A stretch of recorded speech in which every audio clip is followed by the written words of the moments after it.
terbenam suria bertamu malam, nafas mulia pemula kalam. Assalamualaikum warahmatullahi wabarakatuh.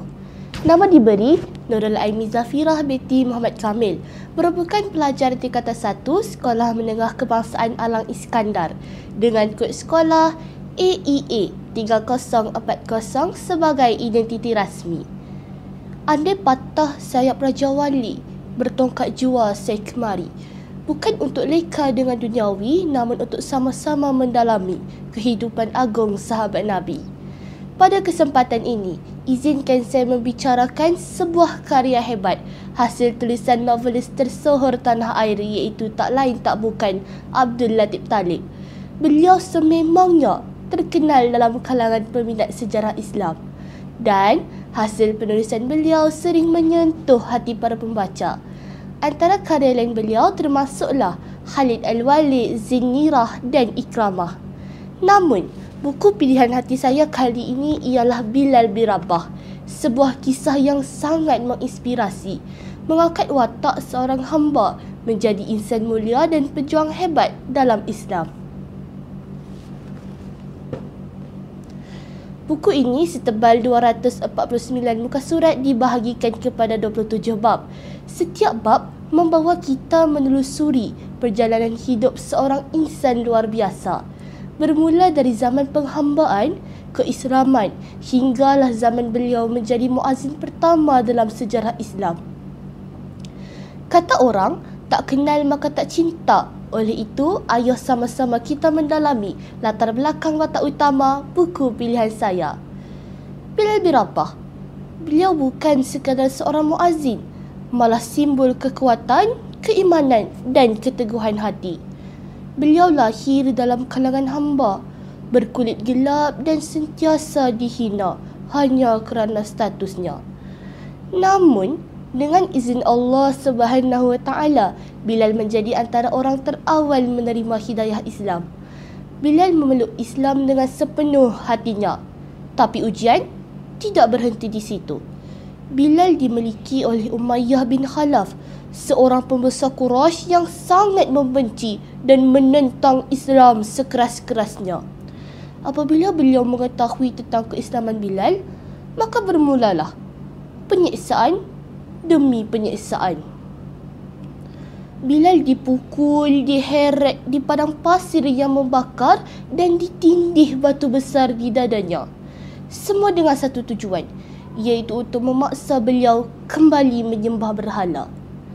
Namun persoalannya, adakah Bilal menyerah kalah? Adakah beliau kembali ke agama asalnya? Tidak, sama sekali. Walaupun tubuhnya lemah dan tidak berdaya, imannya tetap teguh. Bibirnya tetap menyebut Allahu Ahad, Allahu Ahad, Allahu Ahad. Allah yang Esa, yang menggegarkan hati Umayyah dan menambah amarahnya. Akhirnya, berita penyiksaan ini sampai ke pengetahuan Sayyidina Abu Bakar As-Siddiq. Dengan penuh belas kasihan, beliau berjumpa Umayyah dan menebus Bilal dengan 9 uqiyah emas, satu jumlah yang besar pada waktu itu. Apa yang benar-benar menyentuh hati saya ialah niat Abu Bakar yang bukan menebus Bilal untuk dijadikan hamba, tapi untuk menyelamatkannya dari siksaan Umayyah dan memerdekakannya. Masya Allah, satu tindakan yang penuh kasih sayang dan menunjukkan kemuliaan akhlak Islam.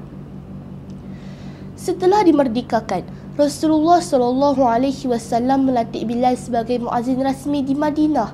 Suaranya yang merdu dan penuh keikhlasan telah menggetarkan hati para sahabat setiap kali azan berkumandang.